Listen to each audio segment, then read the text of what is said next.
नमस्कार दोस्तों, आज का टॉपिक है कामयाबी पाने तक रुकना नहीं है।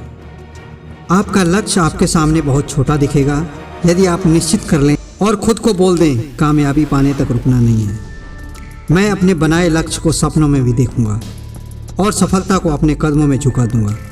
फ्रेंड्स, हम सबके जीवन में कुछ न कुछ बनने का, खुद को समाज में स्थापित करने का एक दायित्व होता है, जिसे पूरा करने के लिए हम एक लक्ष्य चुनते हैं कि हमें क्या बनना है। और भी बहुत से कारण हैं जो हमें एक लक्ष्य चुनने के लिए प्रभावित करते हैं।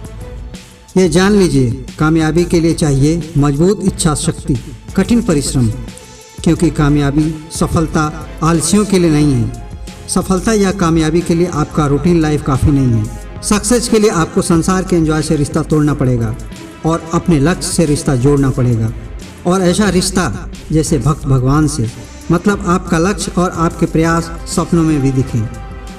आप उसी के लिए सोएं और उसी के लिए जगें, उसी की बात और उसी का व्यवहार। इसका कोई फार्मूला और नहीं है। आपको मन से, वचन से, कर्म से, तीनों तरह से पूरी तरह इन्वॉल्व होना पड़ेगा, डूबना पड़ेगा, तब आप अपने लक्ष्य से रिश्ता बना पाते हैं। ऐसा डूबना पड़ेगा कि खुद का ख्याल भी भूल जाए। सक्सेस का यही मूल मंत्र है। जब आप मन, वचन, कर्म से उस भावना में डूब जाएं, उसे प्राप्त करने की धुन में डूब जाएं, खुद का और आसपास क्या हो रहा है ये एहसास भूल जाएं, समझ लीजिए सही रास्ते पर हैं। और कामयाबी पाने तक बदले नहीं। जितना बड़ा लक्ष्य रखेंगे उतना ज़्यादा परिश्रम और उतना ज़्यादा समय लगने वाला है।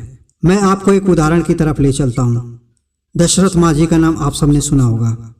बिहार के गया जिले के रहने वाले दशरथ माझी, जिन्होंने 22 साल तक एक पूरे पहाड़ को काटकर एक रास्ता बनाया, ऐसा रास्ता जो हम सब के लिए एक प्रेरणा का स्रोत बन गया है। बताया जाता है कि उनकी पत्नी की दुर्घटना उसी पहाड़ के पास हुई जहां दशरथ माझी खेतों में काम करते थे। खाना ले जाते समय उनकी पत्नी गिरी थी और गंभीर रूप से घायल हो गई थी। हॉस्पिटल वहां से दूर था, क्योंकि पहाड़ से घूमकर लंबी दूरी का रास्ता तय करना पड़ता था हॉस्पिटल जाने के लिए।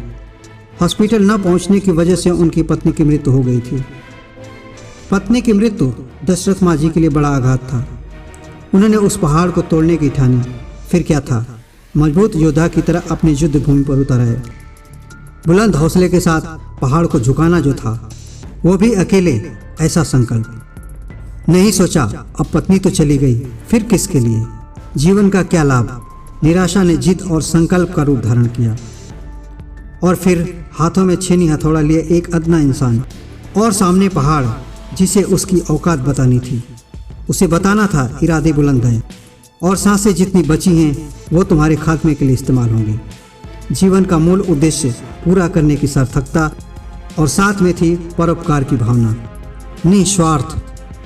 क्योंकि पहाड़ टूट जाएगा, रास्ता बन जाएगा, क्या मिलेगा, कोई साथ नहीं दे रहा। सभी उन रास्तों का इस्तेमाल करेंगे पर साथ कोई नहीं दिखेगा। दशरथ जी ने ये सब कुछ नहीं सोचा। उन्होंने 22 साल पहाड़ काटने में लगा दिए और सचमुच पहाड़ 2 भाग हो गया। उन्हें बीच से रास्ता मिल गया। ये 50-60 साल पुरानी बात है। दशरथ माझी ने अपना लक्ष्य पूरी ईमानदारी और जिद के साथ पूरा किया। हम कहना चाहते हैं, हम अपने जीवन की आगे की समस्याओं को देखें तो हम सब अपने जीवन में जितना वेस्ट कर रहे हैं बिना किसी लक्ष्य के, और यदि लक्ष्य भी बनाया तो उसके लिए जितनी मन की कल्पनाएं लगनी थी, जितनी मेहनत लगनी थी, जितना समय तक अपने लक्ष्य को होल्ड करना था, नहीं किया तो फेल तो होना ही है। आज हम सबके सामने बड़ी चुनौतियां आ खड़ी हैं। स्थितियां बेहद ख़राब हैं। यंग लोगों से यही कहना है, अपनी पारिवारिक सामाजिक स्थिति को देखते हुए अपने लक्ष्य निर्धारित करें। ऐसा लक्ष्य जिसके द्वारा आप खुद को सफल करें, दूसरों की भी सफलता का कारण बने। खुद को, देश को गरीबी, भूखमरी, जातिवाद, आतंकवाद, धर्मवाद, इन सारी बुराइयों से बचाने के लिए कुछ आइडिया तलाशें और जुटें एक देश भारत और खुद को केवल और केवल भारतीय बनाने में। तो फ्रेंड्स, खुद के जीवन में सफलता की क्या परिभाषा है उसे ठीक करें और लग जाएं पूरी एनर्जी के साथ। मन, वचन और कर्म की एक दिशा को ठीक करते हुए डूब जाएं अपने लक्ष्य में। सफलता से आगे आप जाएंगे। हमारी बेस्ट विशेष आपके साथ हैं। नेक्स्ट वीडियो में फिर मिलेंगे, तब तक के लिए दीजिए इजाज़त। नमस्कार।